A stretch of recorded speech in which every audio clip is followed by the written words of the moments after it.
All right, fantastic. It's me, Mike Rowe. I'm here at Tulsa Welding School today with Jack Dulles. Yes, sir. And this person. Tell me your name again? Diane Ely. Diane Ely is here. And look over here. These people are here too. This is Dave, right? And this is Mary. Don't worry about her. She's nobody. It's another Mary. This is another Mary. She is somebody. Jack's just about to take me on a. You're going to take me on a tour? Yes, sir. Fantastic. Yes, sir. Let's go on a tour. You should come too. Are you serious? Are you serious? Hey, man. One of my instructors. He can Yeah? What's his name? Yeah. His name is Louis Diaz.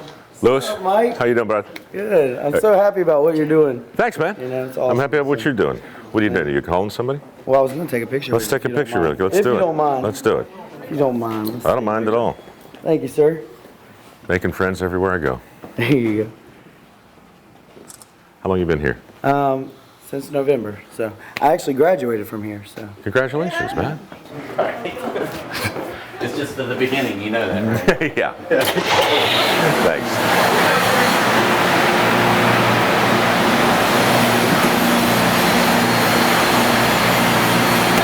I'm good. How are you? Good. This is our phase here. This is our program. Basically, you got phase one. What they have to do in phase one is they have to complete all these welds. So they got 3 weeks to complete each one of these welds. There's 10 phases. So you got phase one, just basic welding.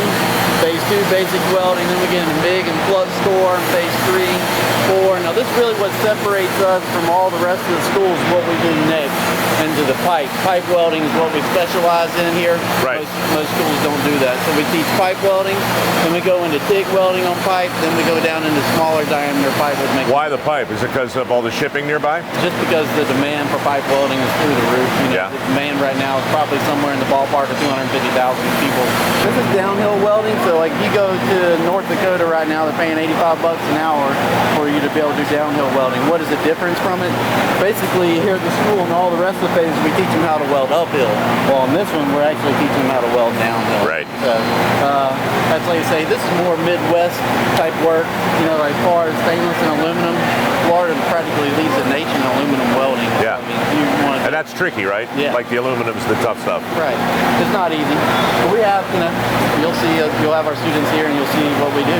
Nice. So are they starting or finishing? They're finishing, and they're all out here to see you. You know what I mean? Everybody's Sure. coming around to shoot and see. I gotta have a picture with you real quick. Yeah, man. you got it, Nick? Yeah.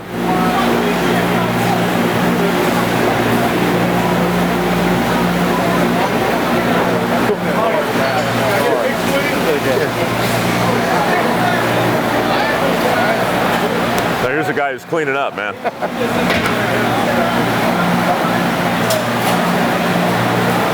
Now, like I said, we teach welding at this school, and we teach ship fitting and steel fabrication. This whole area back here is ship fitting and steel fabrication.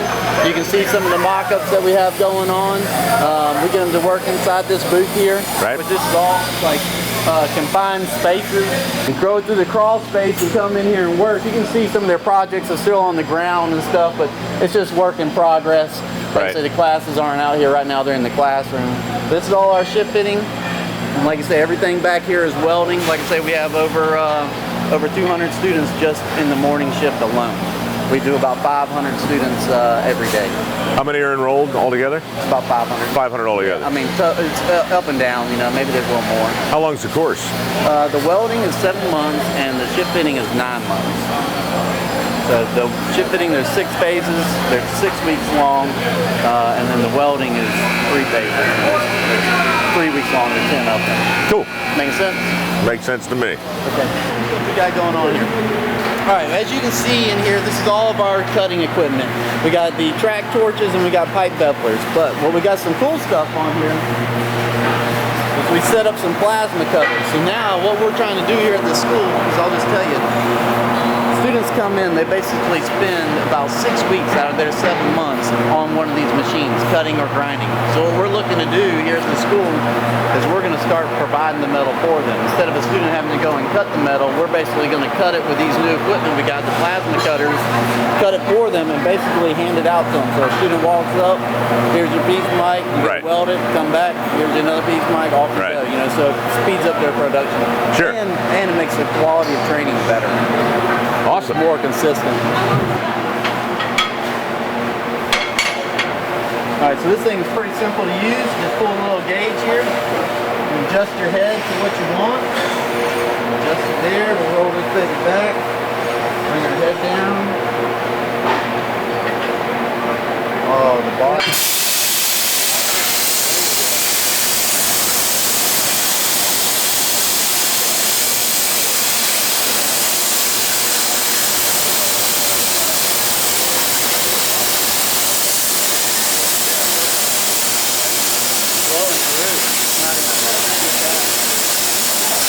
Plasma cutter. Bright.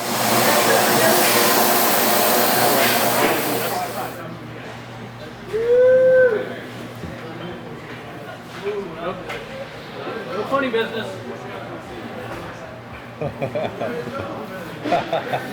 Been trying to figure out what the next show is, and it's been hard to do. So in the meantime, we started working on this thing called MicroWorks, which was kind of a kind of a legacy of Dirty Jobs. You know, we just wanted to take some of the lessons we had learned from working on the show and see if we could do something useful in the real world with them.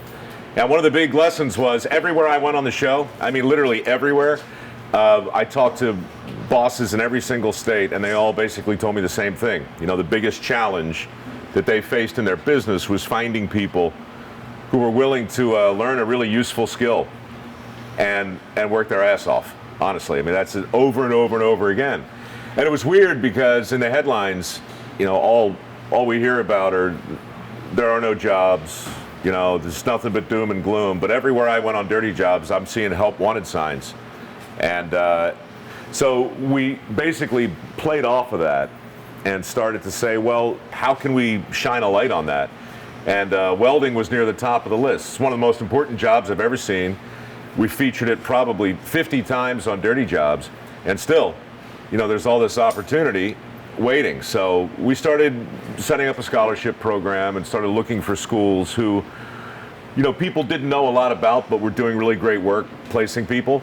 You guys were on the list. You know, there are 4 or 5 other ones. Mary's been fantastic. We've done what we can to try and call attention to it. That's why the cameras are here today.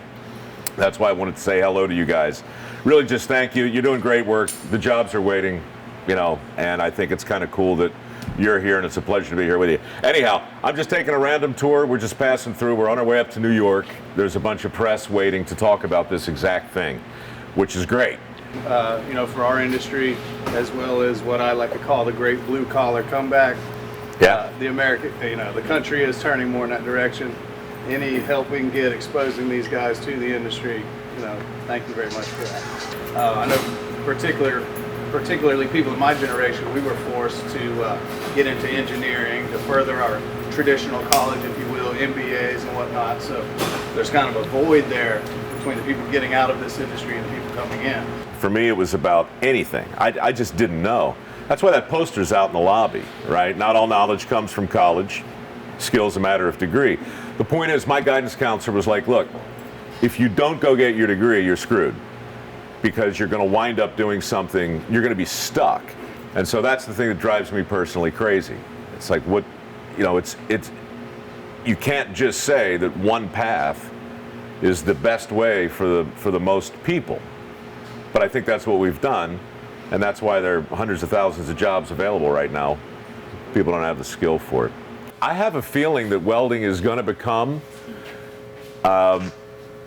one of the big headline stories over the next couple of years. I really do. And as soon as that happens, the shows will follow. 30 shows have come out of Dirty Jobs since then. And we've got a whole new genre of TV. So it's only a matter of time till I know welding competitions go on all over the country. It's as simple as showing up with a camera, putting it together and making it interesting. If we're not building power plants because there are not enough of you guys who are qualified to do the work, you might be headline news.